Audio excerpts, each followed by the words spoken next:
খালিদ বিন ওয়ালিদ রাদিয়াল্লাহু আনহু ছিলেন ইসলামের ইতিহাসের এক কিংবদন্তি বীর ও মহান সাহাবী।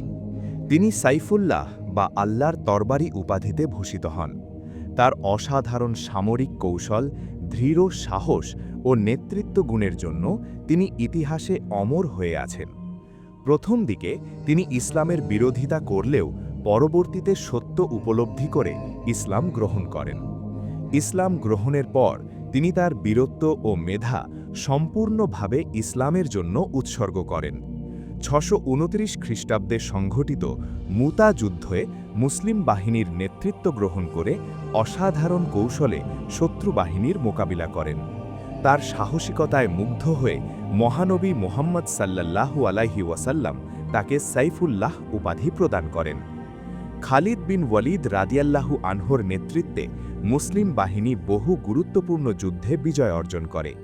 বিশেষ করে ইয়ারমুকের যুদ্ধে তার কৌশলী নেতৃত্ব মুসলমানদের এক ঐতিহাসিক বিজয় এনে দেয়। তার জীবন আমাদের শেখায়, সাহস, ধৈর্য ও আল্লাহর প্রতি পূর্ণ আস্থা থাকলে অসম্ভবও সম্ভব হয়।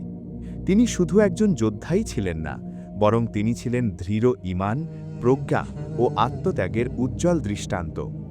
খালিদ বিন ওয়ালিদ রাদিয়াল্লাহু আনহু চিরকাল মুসলিম উম্মার হৃদয়ে একজন মহান বীর হিসেবে